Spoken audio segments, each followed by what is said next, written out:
Hello students, topic for today's class is transportation in organisms, and in its second part you will get to learn about blood and its composition.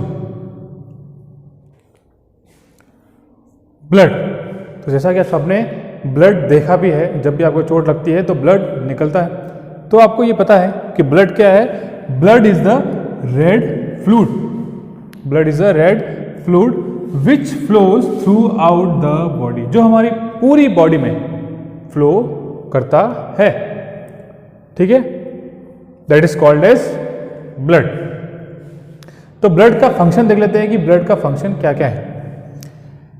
Blood carries oxygen, क्या carry करता है? Oxygen required for respiration, जो हमारे respiration के लिए जरूरी है, वो ऑक्सीजन को कैरी करने का काम कौन करता है? ब्लड करता है। फ्रॉम लंग्स, अब ये कहां से कहां ले जाता है वो देखते हैं। ऑक्सीजन को from lungs to the cells of the body.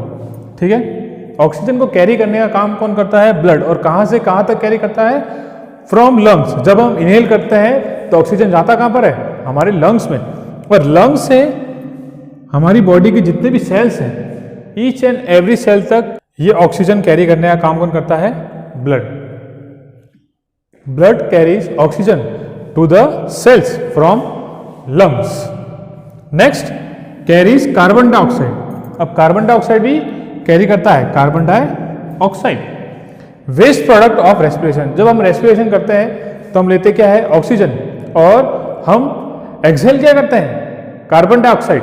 तो कार्बन डाइऑक्साइड क्या होता है? रेस्पिरेशन का वेस्ट प्रोडक्ट है, जो कि आता है सारे सेल से, और कहाँ आता है? लंग्स में। और ये कैरी करने का काम कौन करता है?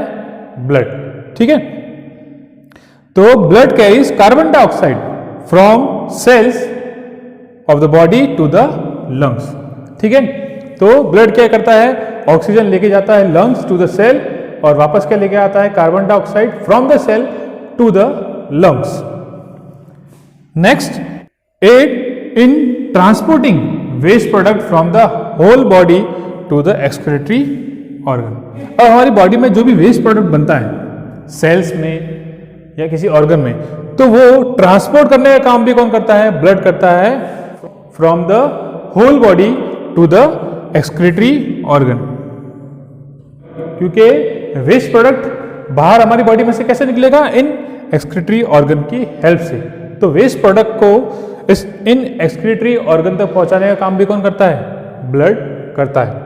Next, after digestion of the food in the various parts of the alimentary canal, the digested food from small intestine is carried to the cells of the body.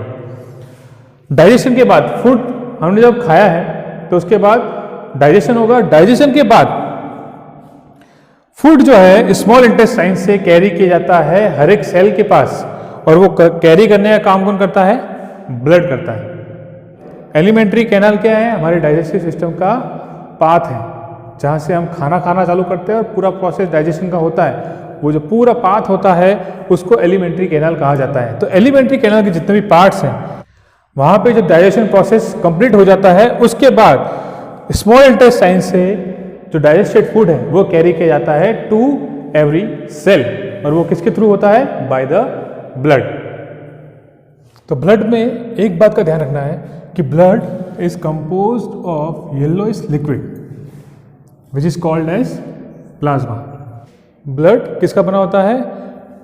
एक येलोइश लिक्विड का, इसको कहा जाता है प्लाज्मा। और इस plasma के अंदर क्या होता है?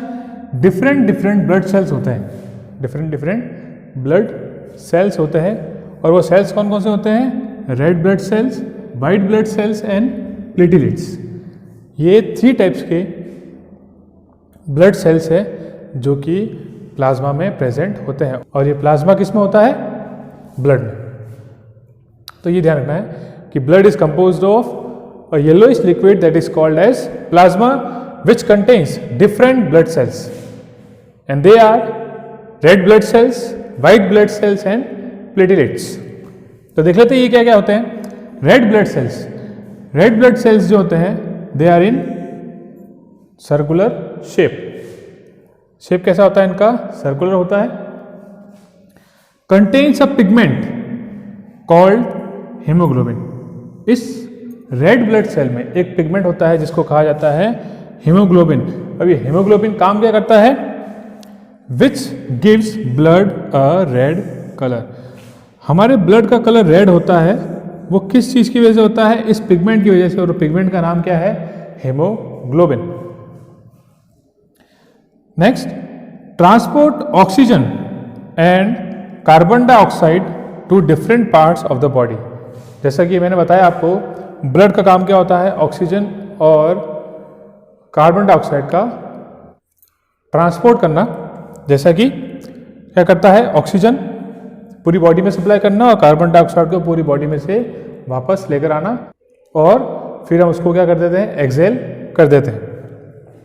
तो ये काम होता है transport oxygen and carbon dioxide to different parts of the body. Next is they are also called erythrocytes. इनको और क्या कहा जाता है? रेड ब्लड सेल्स को एरिथ्रोसाइट्स भी कहा जाता है। तो these are the points for red blood cells. Next आते हैं व्हाइट ब्लड सेल्स पे। White blood cells are irregular in shape. ठीक है, इनका कोई शेप फिक्स नहीं होता, इरेगुलर शेप होता है। कलरलेस होता है। जैसे रेड ब्लड सेल्स का कलर कैसा होता है? रेड। इनका कोई कलर नहीं होता। व्हाइट ब्लड सेल्स कलरलेस होते हैं। अब व्हाइट ब्लड सेल्स का फंक्शन क्या है? Fight and destroy the germs that enter our body. हमारी बॉडी में अगर कोई जर्म्स आ जाते हैं तो उनके अगेंस्ट फाइट करने का और उनको खत्म करने का काम कौन करता है? ये व्हाइट ब्लड सेल्स करते हैं। Next point, they are also called. इनको क्या कहा जाता है? इनको कहा जाता है ल्यूकोसाइट। ठीक है, व्हाइट ब्लड सेल्स का दूसरा नाम क्या है? ल्यूकोसाइट्स भी कहा जाता है। नेक्स्ट चलते हैं platelets. Platelets small irregular shaped fragments of cells. ठीक है, छोटे होते हैं, इनका भी कोई शेप फिक्स नहीं होता, इरेगुलर शेप होता है। और ये कैसे होते हैं? फ्रेगमेंट्स में होते हैं। इनका जो शेप होता है वो इरेगुलर होता है, लेकिन फ्रेगमेंट्स में होता है। इनका भी कोई कलर नहीं होता। They are also colourless. Next, clot blood and stop bleeding at the bounded area. अब इसका फंक्शन क्या है? प्लेटलेट्स का फंक्शन क्या है? ये बात ध्यान रखना कि ब्लड क्लॉटिंग, जब भी हमको कोई चोट लगती है तो जो बाउंडेड एरिया है उसमें से ब्लड थोड़ी देर बाद निकलना बंद हो जाता है, तो उसी को कहा जाता है ब्लड क्लॉटिंग। और वो किसकी वजह से होता है? प्लेटलेट्स की वजह से। ठीक है, clot blood and stop bleeding at bounded area. Next point, they are also called as thrombocytes. ठीक है, प्लेटलेट्स को और क्या कहा जाता है? थ्रोम्बोसाइट्स भी कहा जाता है।